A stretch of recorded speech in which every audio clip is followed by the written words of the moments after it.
Hey guys, welcome back to my channel. It's your girl Momo.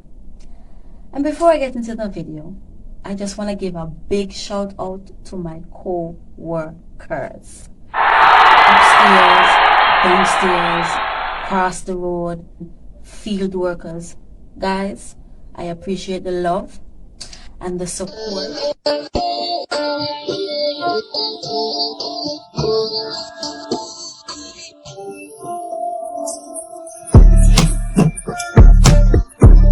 The love, guys, the love and the support, it is very much appreciated.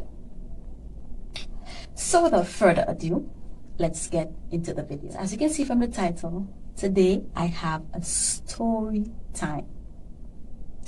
And this is a time when I almost died. I don't like to talk about it much. But I do always remember, and I always give God thanks. And this story time is the reason why, no matter which club I was on Friday night or Saturday night, whenever I enter the house of God, my hands are lifted high with the tongue ring in my mouth. May I give God praise, because He deserves to be praised. As long as there's breath in my body, He will get the praise from me, because He has never left me and He has never forsaken me. So here we go. On the 18th of March 2010, I remember the date to the T, the 18th of March.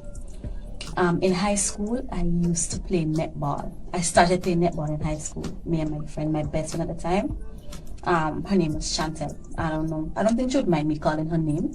I wouldn't say her last name just in case she would mind. I don't think she would mind. So we started playing netball in about third form, and then one afternoon we had practice, and as usual, I did late. Always late.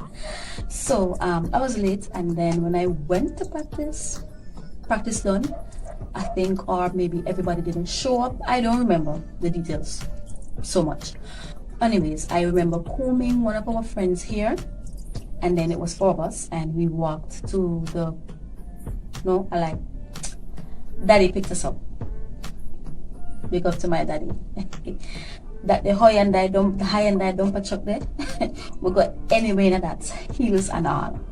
Daddy picked us up, and he dropped 2 of them off at Coolsack, Bush Road. And then Chantel used to live at Dutch Quarter in Nazareth. He dropped her off. And guys, I trusted my father so much that I never thought about accident, because for all the years that Daddy driving, he has never had an accident. And so I was going to stay in the back of the truck, and Chantel stuck her foot on the wheels of the truck, and she said, "Come out of the truck." And I said, "No, I'm going to stay in the truck because we live right here. French Quarter, is right there." She said, "Monique, come off of the truck back."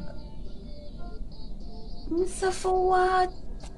No, me a place to because she a place to man. She said, "Me now move my foot from your son until you come off." I said, "Fine." I came off, and I went in the front. Closed the door. She went home. We was on our way home. It was me, my little cousin sister, and Daddy was driving. Never have on no seatbelt. Anyways, now we crossed the border, and we was turning the first corner there in French Quarter, Belle Plaine, and there was a shop.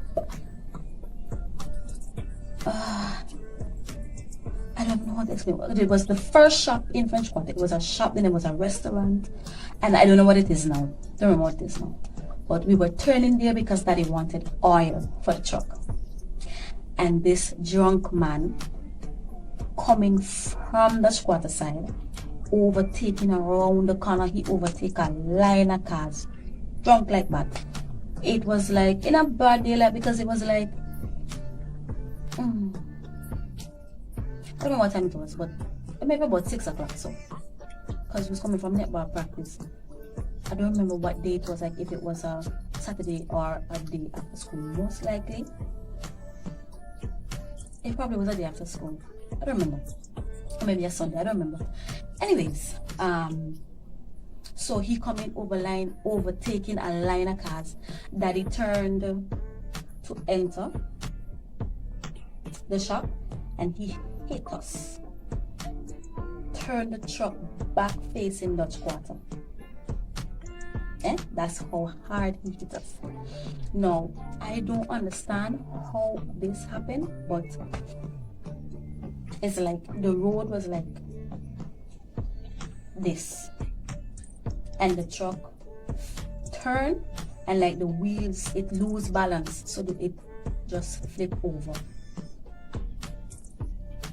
And I was sitting at the passenger door, because remember, I was the last person to enter the truck, so I was sitting at the passenger door. Now, when the truck was turned, everything happened so slow that it was like, hold on. And I hold on, and I wasn't thinking. He said, hold on. I hold on outside, the truck fall and squash these fingers. These fingers, mush, mush. Only the grace of God, why they can't have our nails on them today. It's Sunday. One of my cousins brought me to the supermarket, and I said to him, I say, you remember that finger here? Or did they squash out in an accident? I say you think they did cut it off? Okay, let me translate. Let me say that in English. I said to him, if you remember these fingers that he thought the doctors were gonna cut off, like the top, because they were so mushed. And he said, remember, they have our nails today, 11 years later. Anyways, back to the story. My father climbed out. I believe he have on a seatbelt, because daddy always have on seatbelt. He climbed out, he took out my cousin, my little cousin / little sister, and then he took me out. He was trying to kick the windshield out, but it couldn't come out, so he climbed up and he took us out. I remember he gave me a hand, and he pulled me out by this hand. I come out, watch the truck, watch the vaguely watching the car over there, and looking around. And people, my first thought, which is crazy, was, no, I'm never get to play netball. I love netball that much. But my first thought should have been, thank you, Jesus. Because guys, the truck could have dropped on my neck, I could have dropped through the window. The truck could have dropped on me and killed me. I could have lost more than my fingers. Thank God I didn't lose my fingers. And I could remember, no, I don't do pain. And my fingers started to hurt, and I could remember holding my hands tight, so that the blood doesn't come up, so that I don't feel the pain. So I was holding my hand like this, and I was walking around at first. And I was like, no, I'm not going to get to play netball. I'm a laugh. I remember my cousin was laying down, because I think they said her pressure went up, daddy's pressure went sky high. And I was just walking around, and then there was this gentleman. I don't remember how he looked. He came to me and he said, can I pray for you? I guess he saw something special, or he saw what could have happened, or he saw the attempt that the enemy made for my life. Because trust me, I was supposed to die that day. But thank God I am alive and well today. He prayed for me, and I am not religious. I'm not a religious person. I'm a spiritual person. I grew up seeing my family in church, but I wasn't forced to take part in the things of church. So like, I remember living with my aunt, and she has a daughter, a year, I'm gonna say a year younger than me, a couple months younger than me. And her daughter could not wear pants, could not do certain things because of her Christianity. But for me, I could wear my pants, I could have worn my earrings, I could have done things. I just had to be in church every Sunday, because she didn't go to church and don't carry me. So I grew up learning the teachings, but not being forced. had a choice, and I think that played a lot. That played a part a lot. It played a lot. Anyways, so I believed in God, and He prayed for me. And then I remember Sandra at the time. Sandra came. She heard about it and she came running. And at the time, they made it rebellious. I was 17 or 18, and I could remember me and her was not talking. Sandra is very dear to my mother. I call her mother. And I can remember she came. She was my mother at the time. And I could remember she came, and I was good all the time. I was walking around. I was grateful for life, but I honestly don't remember saying thank you, God. I was just looking around, She came and she ran straight. I ran straight to her. I hugged her and I apologized to her because we had a disagreement and I was acting like a woman. Like, when you reach a certain age and you feel like you feel like you're a woman now, so but nobody to talk to you or whatever. So anyways, yeah, we were not on speaking terms, and when I saw her, I got emotional.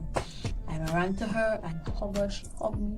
I apologized to her. She said, "It's okay, baby, it's okay." And we went in the ambulance. The ambulance came. Ambulance took my little cousin, and she was out of it. She wasn't hurt physically, but I believe she was in shock. And she was laying down, and I was sitting with my hands like this. We went to the hospital, and they cleaned up my fingers, and I had to go back the next morning for them to stitch my fingers. And I could remember vaguely that was an experience. That my fingers, even though the scars are still there, this nail had fly out, so they had to sew it back in so that it can go and fall out. So there's still the needle mark there. This finger was damaged. This finger was damaged as well. But in spite of it all, I am just grateful that I am alive and well in the land of the living. And 11 years later, I think about it from time to time, and I always give God thanks that I was not cut down short, that I was not, I'm still here. And I always, anytime I remember, I always just text Chantel and tell her, thank you for saving my life that day, because she played a part too. The Lord used her that day, because if she never stick her foot on the tire, I would have been on the back of that truck, and when that truck hit and flip and turn over, I would have fallen to the truck, probably hit my head, whatever happened, I would have been gone.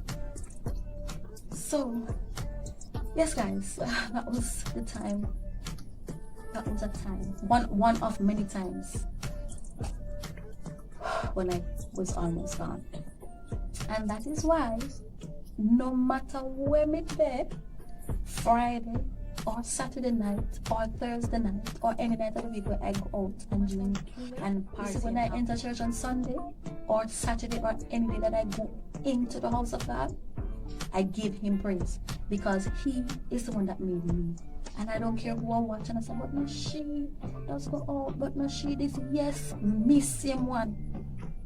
And I am here because of Him, so I'm going to give Him the praise and give Him the glory, because He deserves it. So yes, guys, thank you for watching. Thank you for staying this far. Thank you for sticking with me. Thank you for subscribing. Those of you who have not yet subscribed, subscribe right now for me, please. Like, comment, share the video. Let me know what you think about this. Also, guys, me and my friends have a channel. It's called Uniquely Friends. The link will be in the description below. Run on overhead, like up the video them, share up the video them, subscribe to the channel, hit the post notification bell so you don't miss a video. Till next time, guys, see ya. Uniquely Mama.